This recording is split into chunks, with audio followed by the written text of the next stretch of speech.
C'est une tradition qui s'est installée depuis son avènement à la tête du pays. En début de chaque année, le président de la République, Félix Antoine Tshisekedi Tshilombo, réunit les ambassadeurs et chefs des missions diplomatiques accrédités en RDC pour leur présenter le vœu de nouvel an et recevoir aussi le vœu des diplomates. Cette fois, la voix des ambassadeurs a été portée par l'ambassadeur du Maroc en RDC, Rachid Agassim, en tant que doyen. Ces derniers a rappelé que l'année 2024 a été marquée par 3 grands événements au plan diplomatique, à savoir l'élection de la RDC au Conseil des droits de l'homme pour les 2 ans en cours, le lancement officiel de la candidature de la RDC au Conseil de sécurité en tant que membre non permanent et le rôle notable joué par le chef de l'État en qualité de médiateur de la CEAC. Dans une allocution de 40 minutes, le président de la République, Félix Tshisekedi, a remercié les diplomates dont la plupart ont condamné en des termes clairs l'agression de la RDC par le Rwanda. Le chef de l'État estime qu'il est temps de passer des déclarations aux actions punitives. Nous avons pris note des condamnations émises par certains de nos partenaires à l'encontre du Rwanda pour son rôle dans la déstabilisation de l'Est de notre pays.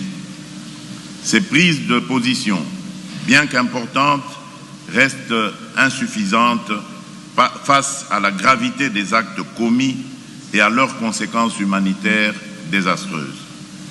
Les preuves accablantes présentées dans le rapport des experts des Nations Unies ne laissent aucune place au doute.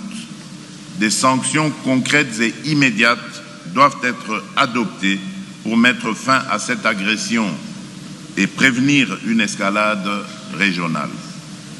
Mais ces engagements ne suffisent pas. Nous attendons de la communauté internationale bien plus qu'un discours de solidarité.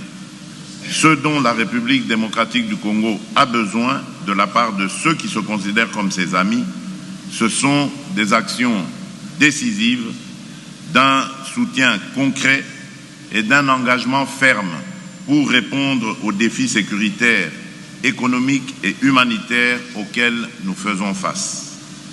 La République démocratique du Congo ne demande pas de l'aide.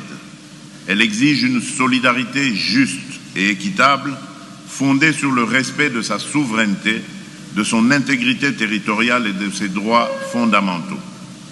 Ce soutien n'est pas une faveur. C'est une responsabilité collective dans la préservation de la paix et de la sécurité internationale. La communauté internationale doit maintenant transformer ces déclarations en actions tangibles et dissuasives. Des sanctions ciblées contre le Rwanda, ses responsables militaires et politiques impliqués dans ces exactions, ainsi que leurs réseaux financiers sont impératives. Par ailleurs, le président de la République a été très clair à l'endroit de ceux qui espèrent encore à une rencontre avec le terroriste du M23. Mais permettez-moi d'être parfaitement clair. La République démocratique du Congo ne se soumettra jamais aux pressions d'acteurs extérieurs tentant d'imposer des conditions contraires à nos intérêts et à notre souveraineté. Nous ne cesserons de réaffirmer notre position. Le dialogue avec un groupe terroriste comme le M23 est une ligne rouge que nous ne franchirons jamais.